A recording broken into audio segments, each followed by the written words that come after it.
Welcome to USA Global TV and Radio, where our mission is to provide education, entertainment, hope, and inspiration. USA Global TV and Radio connects you with experts and audiences all around the world every single day to help you succeed in business and to live a richer life. Visit us at usaglobaltv.com to learn about career and life-changing training and mentoring programs like the Listening Mentor. Subscribe to our newsletter to stay informed about our special programs and offers. Discover how you can become a guest on one of our shows or a host or producer of a USA Global TV and Radio show of your very own. That's USA Global TV and Radio, where the doctor is always in.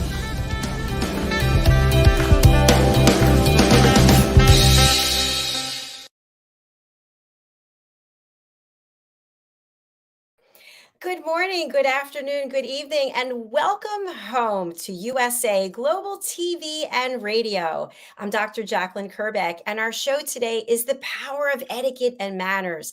Our topic is learning how to master the rules of modern etiquette. Joining me is the star of our show, Mr. Philip SYKES, the principal and founder of the British School of Excellence. Let's welcome him to the program. Hello. Good day. Hello, Dr. JACALYN. How are you today? It's Friday, so Friday, there we go. I'm doing very well. So I know you've been traveling. How have things been going for you? Really well, thank you. I went to go and visit my 81-year-old mum, who, as you know, was recently widowed last year. So it was wonderful to see her, along with my son and my wife and her 82-year-old dad. And it just, you know what it's like, Dr. JACALYN, dealing with older people. It's not straightforward, so a lot of patience is required and a lot of sort of, just taking a lot of understanding on board. I agree with you. I'm thinking of taking yoga back up again. So it's always good to get more patient with ourselves and with others. And that's part of etiquette and manners as well. So for people who are joining us for the first time, they're thinking, what is this show all about? Philip, what would you share with them? What is it about? It's about learning to shift your mindset into incorporating the power of etiquette and manners in your emotional intelligence, and really understanding that every single one of us have a choice on how we choose to show up. And that is really the vision and focus of what was formerly known as the British School of Etiquette. And as of the last 2 years, it's been renamed to the British School of Excellence. The bedrock of the organization has always been etiquette, manners, emotional intelligence. How do we present ourselves? How are we showing up? And if people out there think etiquette and manners is for posh people, you couldn't be further from the truth, because etiquette and manners is for everybody out there. And it's never just been for posh people, that's for sure. Everything is about how do we engage with one another, how do we respect one another, how do we take care of one another, how do we help one another, are we being kind, are we making an effort to make a difference in this world? Absolutely. Thank you so much. And I'd love for us to just speak a little bit more about what we were talking about initially. Sometimes we get triggered by other people and we lose our cool. And of course, we're not acting in a heart-centric way, maybe for a few seconds, a few minutes, a few hours. What recommendations do you have for all of us about how we can recover when we kind of get triggered by someone? I love that question, Dr. JACALYN. And it's a question that brings a very sort of a smile to my face for various reasons.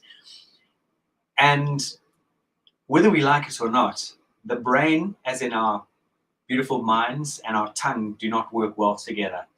We often think something, boom, and you spit it out, and you go afterwards, oh, I shouldn't have said that, or I'm sorry, or hopefully we can learn to say sorry, but it often happens. And this is where one of the things that we've really focused on, and I mentioned earlier on in the introduction, is that etiquette, manners, and emotional intelligence, they very much fall into the same sphere. And this is something that no matter what age we are, we can incorporate what we have always utilized as a 6-second rule. Forget counting to 10, maybe as our parents said, count to 10 and take a breather. It could just be 6-7 seconds that we just pause for a moment, and then we can engage. Now, do we get this right all the time? Absolutely not. And that's where I go back to learning to apologize, especially when you know you're in the wrong, or you've overshot the mark, or you've said something that you actually didn't really want to say or mean to say, or you've said it anyway, and then you've realized, oh, that was really untoward or uncalled for. And this all triggers from allowing our mood to dictate our manners. So many times we allow our mood to dictate our manners, and anyone engaging on this amazing show that Dr. JACALYN puts together, it really does take a lot of thought to slow down and be present and to really engage in the moment, rather than be running around like a busy fool or with too much on our plates. And the 6-second rule can just give you those few precious seconds of making a complete boo-boo or saving the day. Absolutely. I agree with you on that. And I know that we've discussed this before, but I think it warrants a further discussion is when we do apologize, here's an example. Philip, I'm really sorry. Or Philip, I'm really sorry. I got tied up. Something happened. I was on the phone. I didn't realize that I was supposed to speak to you, blah, blah, blah. Is the second approach a good one, or is the first one maybe more effective? Look, we can put a lot of excuses in an apology. Sorry, Dr. JACALYN, but you did cause the friction first. That is not an apology. That is really actually taking yourself backwards about 10 steps. Just apologize and say, I was in the wrong there. Under the circumstances, I put my foot in my mouth and I apologize. That is the best way to do it. And you really need to be sincere about it. Sincerity or being authentic is absolutely fundamental in any situation. I love that you just shared that. I think sometimes when we do apologize, it can become passive aggressive also.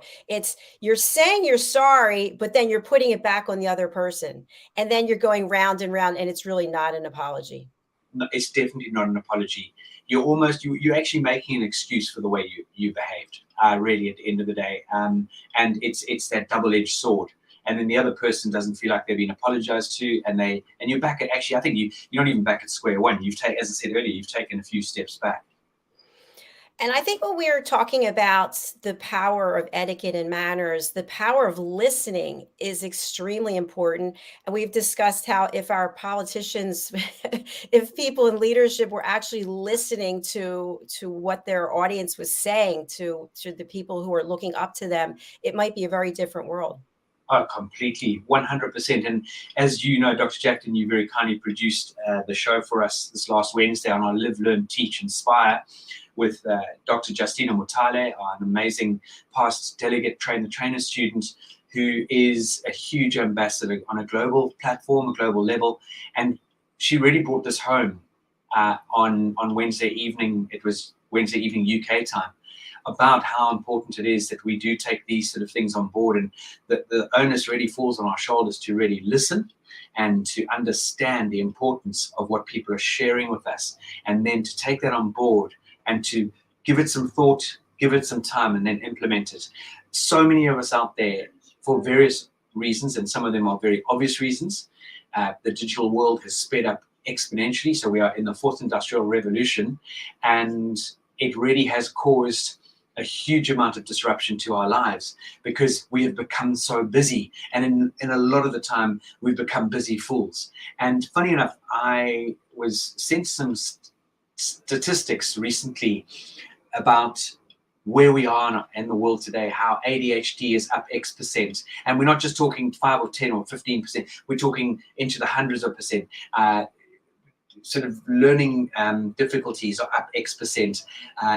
There are just so many areas of we as human beings being affected by what is going on in this world. And if we just stopped for a moment and listened, we would be amazed at how much more dynamic we could become.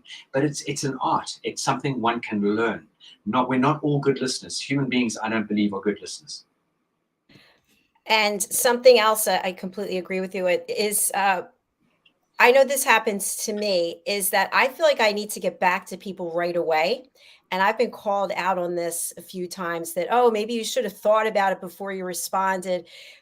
But I also feel that it's proper etiquette to get back to someone and not leave them hanging. Is there a rule of etiquette about the amount of time you should take to get back to someone? Yeah, absolutely. So, for example, let's break this down into various sectors and areas. If you've been very kindly invited to a wedding, to a party, to a networking event, to a cocktail party, you've had a nice invitation extended to you.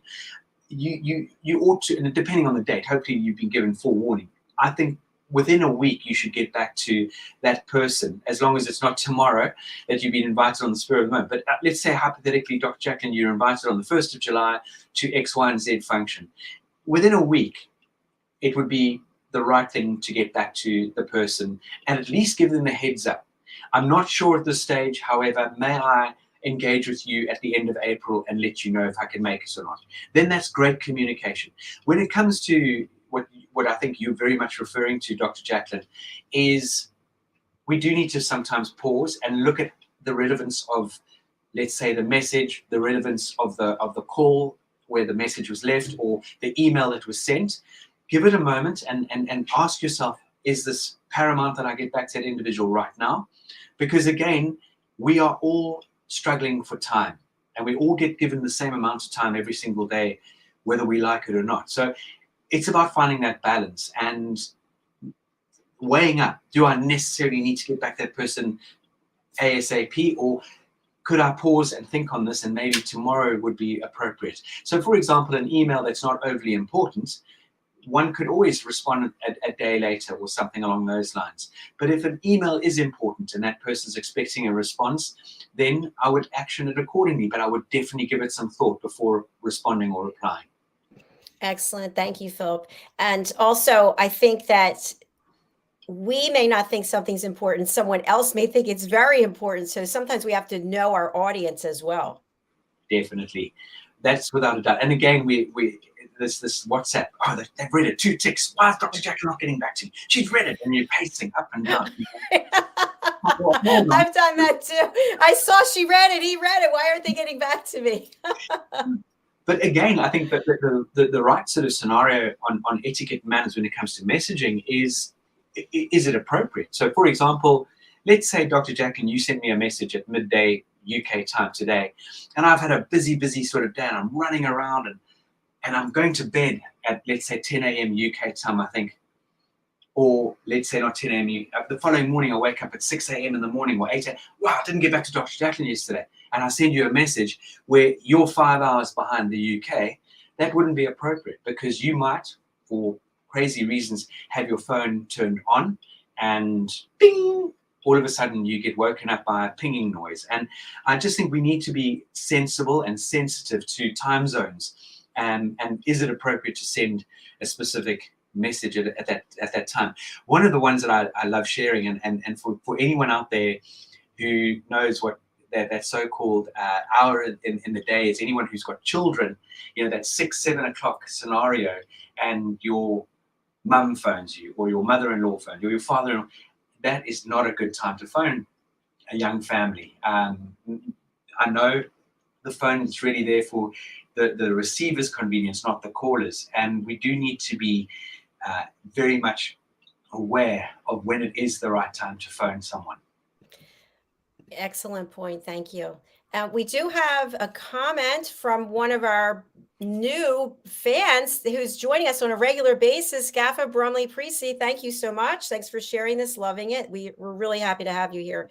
And we also have our guest backstage. I see Loretta Robinson Thomas is with us. Philip, would you like to share how you know Loretta, and we'll bring her out?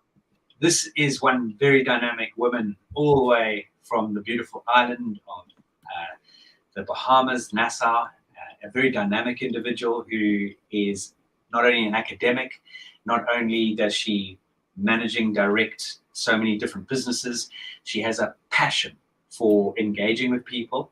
She has a passion for giving people the tools to be more confident.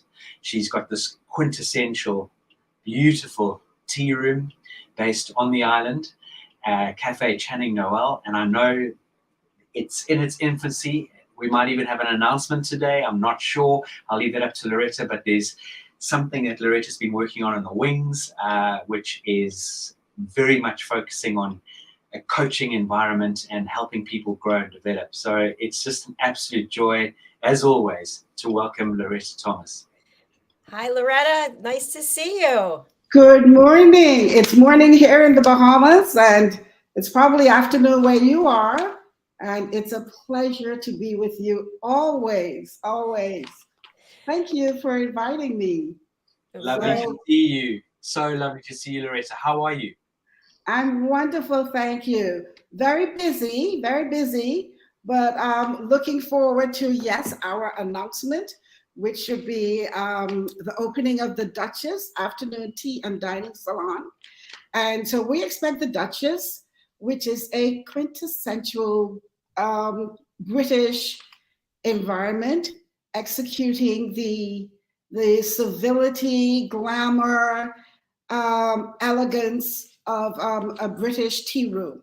So we are very excited and happy to share the announcement, and looking forward to opening in the next 3 weeks. So meanwhile, we are still serving afternoon tea at the Cafe Channing Noel, which is our main emporium. So coming on stream is the Duchess Afternoon Tea and Dining Salon.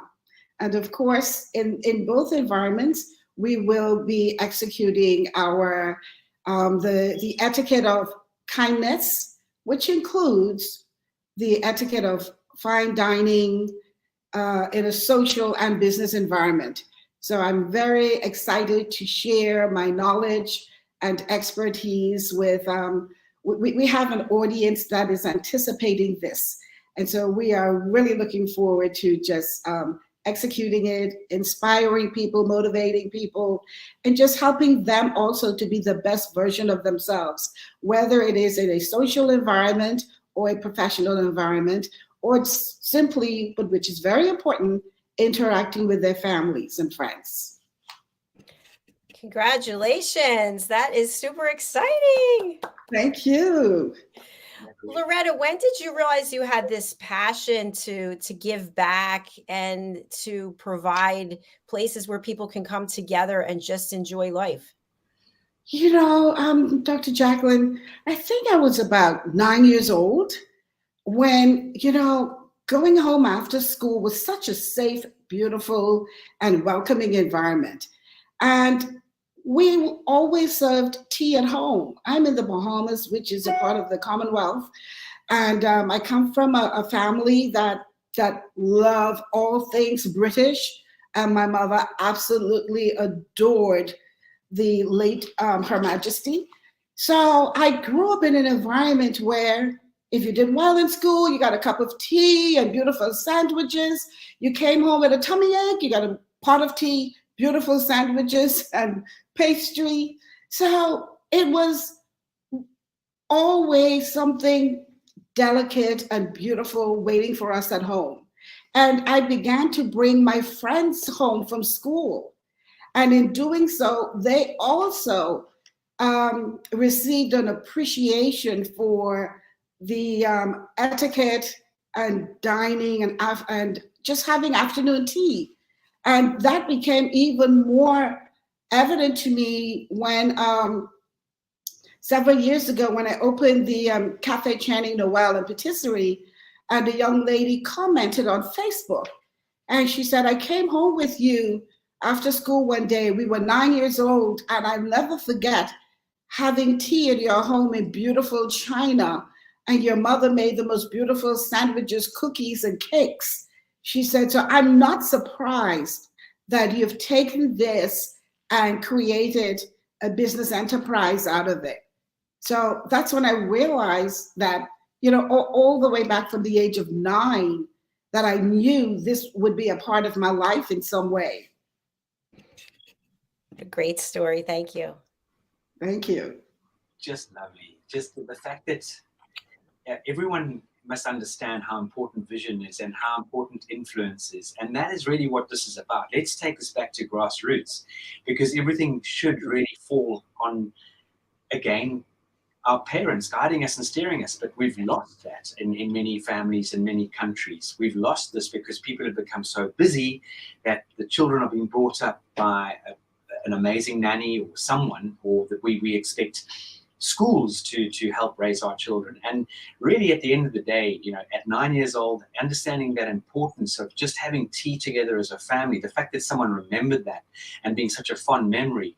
This is what I love to call is the education around the family boardroom table, whether it is around the afternoon tea scenario, or whether it's a lunch or a dinner or a breakfast. And the power of sitting around a table together as friends, or even better, as a family, and friends can be part of our family, which a lot of them are because they're close friends. Those are the quintessential fundamental moments, and such a joy to be able to dine out on it. Excuse the pun. Yes. Yeah. Yeah, Loretta, I also think it's phenomenal celebrating women and women in business. Tell us about your journey as an entrepreneur. Wow. I am always excited and passionate to share my journey and also to inspire and encourage women, particularly women and young girls. Very often, or let's say in the past, and it's becoming more often now, where women are in the forefront of a number of businesses, and we are also encouraging and inspiring our young daughters to not only just enter a room, not only just pull up a chair, but pull up a chair at the table. And like, I have 2 young daughters, and I encourage them, if there is no chair at the table, you know the saying, build your own or bring your own. And they too are stepping forward in their own right.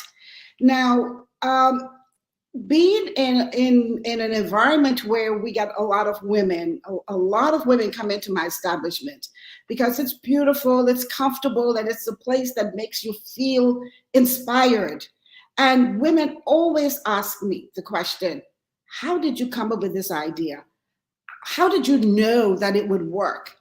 What just inspired you? And how did you move forward? And I'm always happy to say to them, it burns inside of you. It is something that's in you and you know it's there.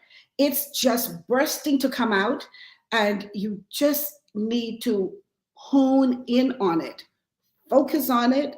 It's going to be the motivation. It's going to be the inspiration. Put in the work, do your research. It's going to continue to inspire you. The more you read upon it, the more you research it, the more you think about it, you're going to dream it, you're going to think of it, you're going to live it. And it's inevitable that it is going to be, with your nurturing, it's going to come forth. And surround yourself with like-minded people who are going to support you.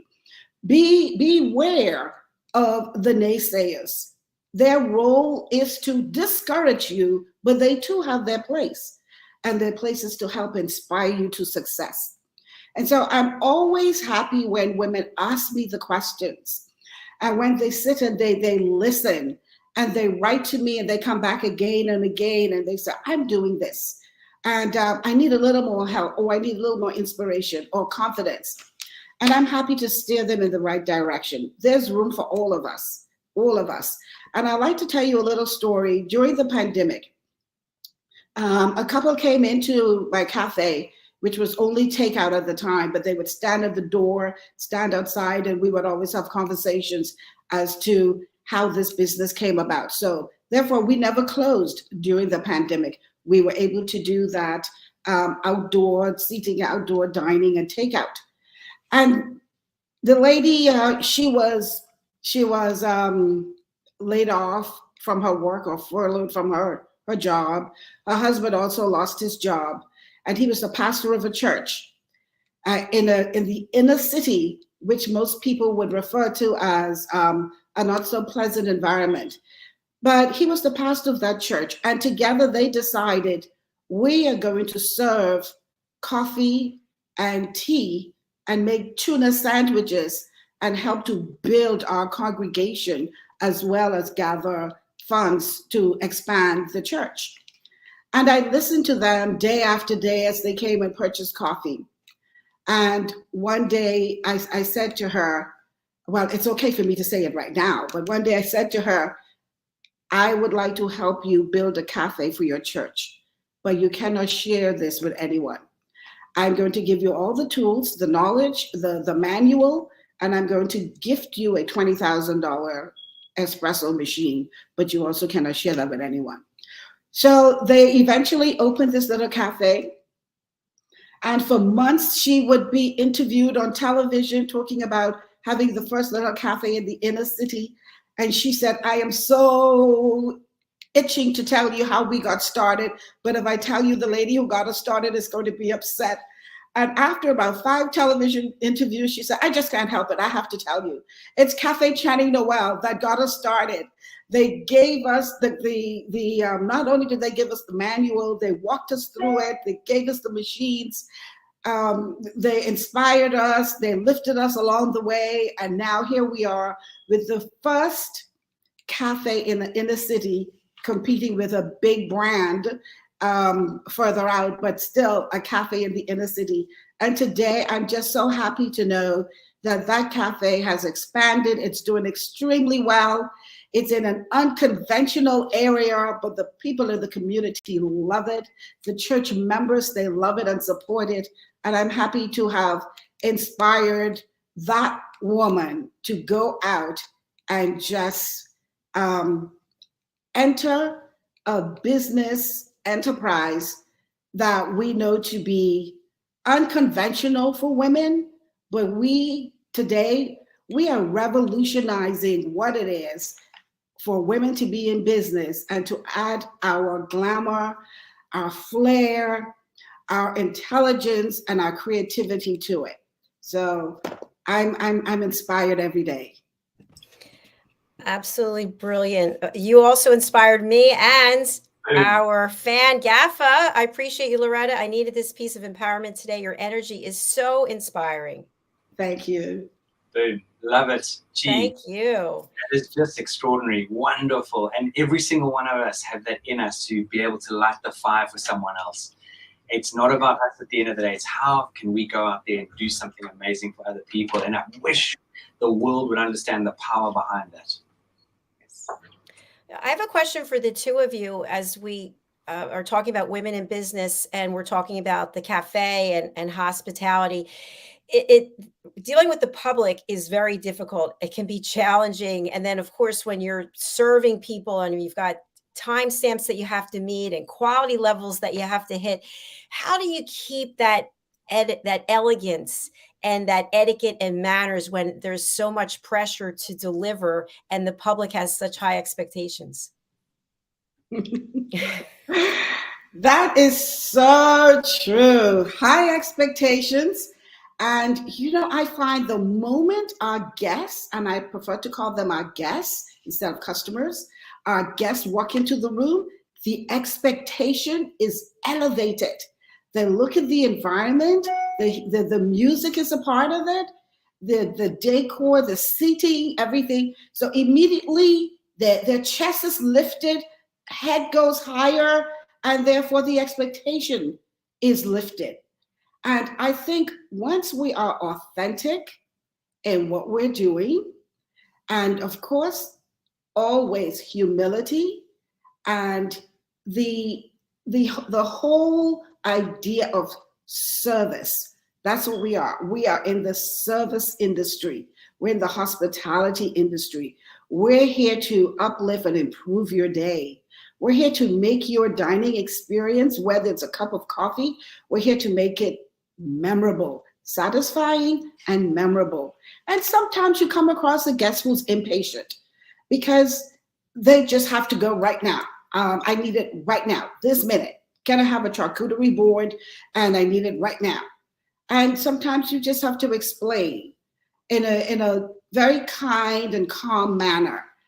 I appreciate the fact that you're in a hurry.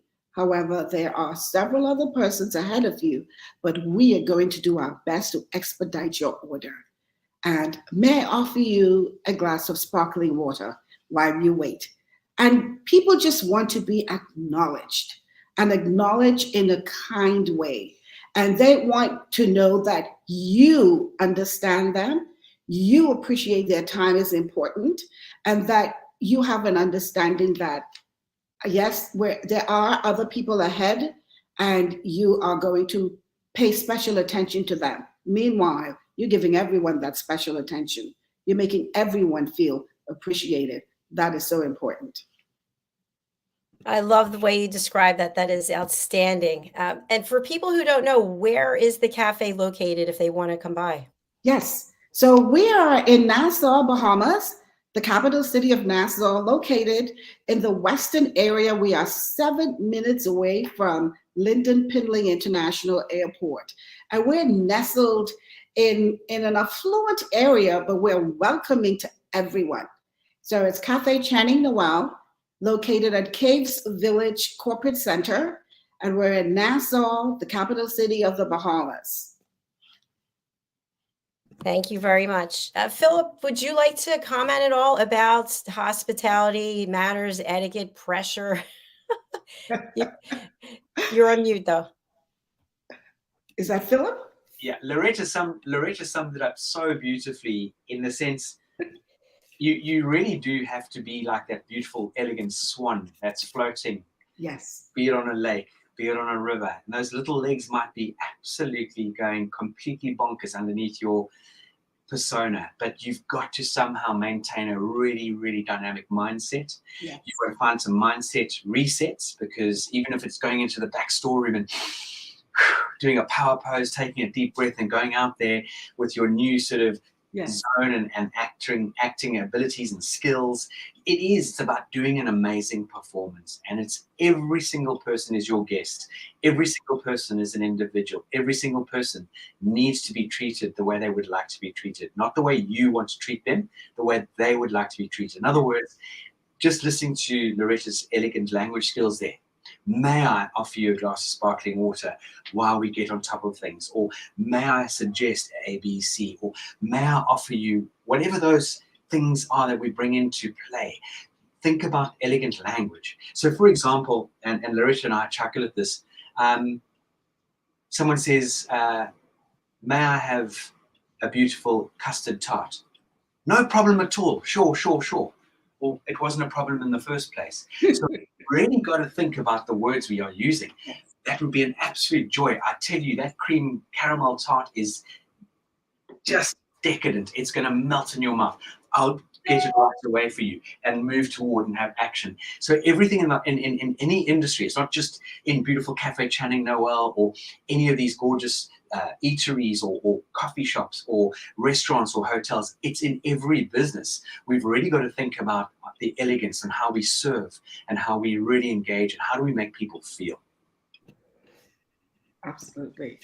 Absolutely. You know, something I'd just like to add to that, I worked in retail for a number of years on the side, and I also would like to encourage the people who are our guests, whom we are serving, to treat the other party with respect also. I think that is so important, because when you are serving the public, typically you're on your feet, which is challenging enough. You're running around, you're smiling, you're being as pleasant and optimistic as you can from one guest to another. And it does take a toll. So I think we should just show respect regardless of which side of the table we're on, so to speak. Absolutely correct. Absolutely correct. Yes. I agree with you. Because you will come across that guest who is not going to be, what you would say, equipped with the knowledge or skill of being a guest. And sometimes they are abrupt, and sometimes they are what we would call rude. And we just have to temper that for them. But they too have a responsibility to be kind and to be courteous. I know of a guest who threw the money. Okay, he was paying for a coffee. He had to wait. He did not like the fact that there were probably 5 persons ahead of him. So after his coffee was served to him, and it was a takeout order, he took the money and he threw it at the cashier. I mean, that was just so inappropriate, rude, and there's absolutely no excuse for that. So yes, your guests also have a responsibility to be courteous and to be kind and to remember they're not the only guests. You walk into establishment and there are others who have been waiting as well. So we have to be patient, be centered, be kind. Thank you so much for sharing that, Loretta. And as a follow-up to that, when we think about service, okay, whether it's here on a television platform, in a school, in a cafe, everything doesn't go right all the time. Sometimes things go awry, they're out of our control. What should a guest do if they are not satisfied with their service? You just gave an example. When the check comes, when the bill comes, sometimes people will not leave a tip. And now the server gets punished for that. What are your thoughts? What can you share with our audience? And that does happen infrequently, thankfully. And we always thank the guests, and we use that opportunity to reflect. And we would say, not that something went wrong, but there was something that wasn't either pleasing to the guests, or the guests simply did not have the funds, or the guests felt that gratuity is included, and I don't feel like my server went beyond the call of his duty or her duty. And there are times when it has absolutely nothing to do with the service. But if it does, and I would say, was everything to your liking? And how can we make your day better? And if they complained about something that's legitimate, I personally would offer them another experience and said, please do come on Sunday. I'd love for you to be my guest. And I would have them actually sit with me and have a meal with me.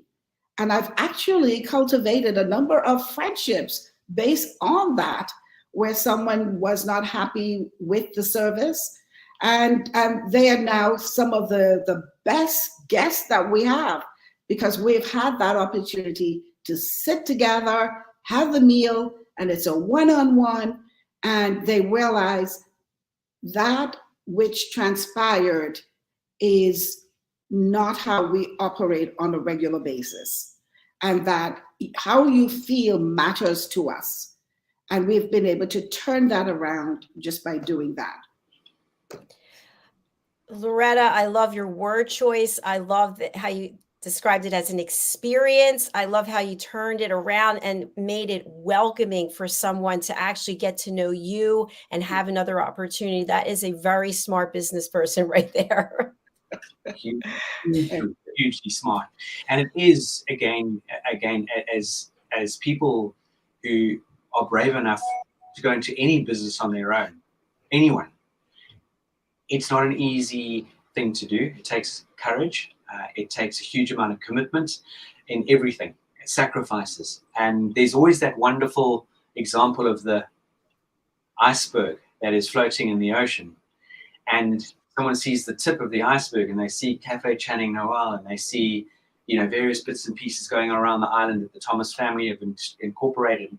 But they haven't seen what's floating underneath the ocean, of the hard work, the sleepless nights, that dedication, that vision, that passion, that focus. And when it comes to incorporating and engaging with clients and our guests, we need to also take on board as a restaurateur or a cafe owner that sometimes that couple might be having a fisticuff and you just happen to be their punch bag. And it's not that you've done anything wrong. We might feel that we've done something wrong because of the way they're behaving and acting toward us. But we need to be able to, and this is where your strong emotional intelligence comes into the equation here, coupling with your manners and etiquette, coupling with your listening, to take everything into account, being very, very present in each situation, that we can assess it and make something that maybe where the feathers have been ruffled and you've ended up being the punch bag, you can absolutely turn it around. Just how Loretta's done it so elegantly by inviting someone back, even though she may know full well that no one within their establishment was at fault, but the individuals were coming in with a bear like a sore head, or something has triggered something outside the premises, but they've walked in with that sitting on their shoulders. So there's so many facets to any business out there, and it's the same sort of scenario that why do human beings feel we can pick up the phone to somebody and shout down the phone at the person who's answered the phone? And just as you said earlier, Dr. JACALYN, it's not that poor person's, she's the person or he's the person answering the phone as the customer sort of service person. They're there to listen, to take messages, to give, but all of a sudden they're being used as being smashed on the head. And it's got very little to do with them. It's because someone has literally picked up the phone in a foul mood, and this goes back to what we started off on the show today, Dr. JACALYN, incorporating our 6-second rules, sleeping on it for 20 minutes, maybe going for a walk around the block, whatever it might be. So I'm going to encourage anybody, if you're going out for a meal into any environment where there's entertainment and you're not in the right frame of mind, take a walk around the block, just breathe, do a bit of meditation, and then go in there with the right mindset, because your experience will be exponential. Outstanding. Thank you, Philip. Just a comment I'd like to make is I feel as a small business owner, we really are the face of the business, the face of the brand, and any interaction that we have as a brand ambassador can really make or break our brand. When we think of large corporations, global companies, and service levels that are not where they need to be, I know myself, I've been guilty of calling the cable company and just losing it after waiting on hold. And that's my point, is that sometimes the whole customer experience really needs to be revisited, because if you're making your client, your guest, your customer wait for an hour, 45 minutes, by the time that they actually get to speak to a human being, that person is upset. Now I know I'm going to be waiting an hour. So now I'm very calm, cool, and collected. But I think also as business owners, we need to look at what is that customer experience like, put ourselves on the other side and see, are we hitting all the benchmarks? Do we have the right frame of mind? And then when we demonstrate that, hopefully it will shine through to our staff, to employees, and to our guests. Yes. Absolutely. Absolutely. And we've got to be on our toes all the time. I mean, you know, from Loretta's perspective with Cafe Channing Noel and the Duchess is going to be launching, she needs to have her spies going in there that no one knows that they might be a secret diner, and just giving Loretta feedback when she might not be there, you know. And it's fundamental that we, as you say, we've got to be on our A game. And how do we do that? We've got to find tools to help us. And that's where I truly feel, and I'm not saying all big corporates fall down, but for example, I know I was on the phone for an hour, short 45 minutes, to one of the pension companies that you've got a selection of pension companies you can set your team's pensions at. And I was on the phone for 45 minutes, and I didn't get annoyed or anything. I put the phone down eventually, and I used their live chat, and fortunately their live chat was quite responsive. But at the end of the day, it's these big organizations that really need to step up to the mark, because what we tend to find with these big organizations, they're dining out on the fact that they've got the monopoly, the fact that they've got the customer base, and if we lose a few, who cares sort of scenario. And this goes back to what we were talking about on Wednesday about running countries. You know, running a business, running a country, they're not, they're obviously different moving parts, but at the end of the day, it's about people. And fascinating, I had a conversation with an interesting, very close friend of ours a few days ago. And if you think about those people who head up the UN and who head up all these big conglomerates that so-called rule the world, who voted for them? Who voted for them? We didn't, as the public, vote for them. And this is something that I think as human beings we need to understand. It's taking this a step further, that we are being taken for granted as human beings. And I think a lot of us end up being puppets on the end of a string, because they're these powerful people, so-called taking charge, but no one's actually elected them. And that's quite a frightening thing to take on board. Yes, thank you so much, Philip. Loretta, would you like to comment on that? And then we'll close out. But, you know, yes, small companies, it's a lot more challenging for small companies. And I say, when you have brands like the most popular coffee brand, probably in the world, and when you have brands like those brands, you do not see the face of the owner or the founder or the board of directors, you do not see those faces. The faces you see are the everyday people who are serving your beverage. Same as in Cafe, but in Cafe Channing Noel, you see me. I am authentically my brand. When I walk in, people know who I am. And if they do not, they look around and inevitably they're going to meet me. And they would say something to the fact that I knew you had to be the owner. The moment you walked in, the place just lit up. I just knew you had to be the owner. But it's all about being authentically who your brand is, because you are your brand. You represent your brand. Your brand is you. And everything you do and say must reflect who you are, your mission, what you stand for, and everything about your establishment. So I put great effort into touching each table, because I want them to know I'm here and I'm here for you.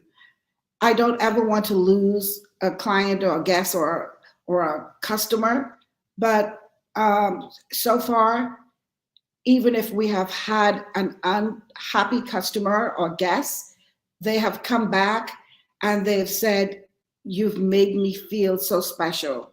I'm so happy to come back and bring others with me." That is so important. You know, larger brands and larger companies, they're not concerned about losing 10 clients, because they know for every one they lose, they probably get 100 back. So smaller companies have a more challenging, I would say, they're in a more challenging service industry, because you do not want to lose a guest, and you certainly don't want your guests out there commenting on social media about a negative experience they have had. So therefore, it's so important that we address any unhappy or unpleasant situation. We address it immediately, and we want to prevent that from going out there and permeating social media or any media, or just sharing unpleasantness. So it's important for us to mitigate those circumstances. And for smaller establishments, it's extremely important that we just get on it right away, address it right away, and turn that situation around. And so far, we've been pretty successful with that. Wonderful. Thank you so much, Loretta. I sense some other topics that we can definitely discuss with you. We'd love to have you back, and we wish you all the success in the world. We have your contact information here for Instagram and also for Facebook, Yes. Cafe Channing Noel. So thank you again. Anything else you'd like to have people know in order to reach you? Well, the Duchess. Watch out for the Duchess. Okay. The Duchess Afternoon Tea and Dining Salon. In 3 weeks, we're going to be open. And persons who would like to make a reservation to join us for afternoon tea, and especially with the celebrations coming up with the coronation of of course, King Charles, we are going to have a celebration, a coronation afternoon tea. So persons who would like to join us, I say, watch out for our social media page on Facebook and Instagram. We will certainly be making those announcements as to how you can join us, make a reservation, and join us in person. And also, we plan to record some of our events, and which will be on our social media platform as well. Excellent. Do come back and share with us after the opening. We'd love to have you. Thank you. Thank My you. pleasure. Thank you. And Philip, what's the best way for people to reach out to you and to sign up for some courses now? I know you have a special event coming up in June. Yeah, there are lots of things coming up over the next few months and few weeks. We have got a train-the-trainer taking place in May. We've got our amazing, wonderful London experience, which Loretta and her husband and some guests are joining us for. That's going to be outstanding. It's going to be a week of immersion into the English season and into some wonderful, gorgeous, just scrumptious elegance and just things that the UK has to offer. So anyone wanting to reach out to us, please email us at hello@thebritishschoolofexcellence.com. Look at our website, which is thebritishschoolofexcellence.com, and engage with us. We would love to have a conversation with you at any point in time. We are fastidious about being excellent and being better than we were yesterday. And again, sending everyone the best weekend ahead, and we look forward to seeing you next week. Thank you so much. Thank you, Philip. Thank you, Loretta. And thank you, everyone watching, whether it's live or on the replay, or if you're listening. We really do value you. If you'd like to be a guest on any of our shows, please go to our website, usaglobaltv.com/book your session. Happy Friday, happy Saturday, wherever you are in the world. Bye for now. Thank you so much. Thanks, Larissa. Thank you, Dr. Thank you. My Bye. pleasure. Have a great weekend. You too. Bye.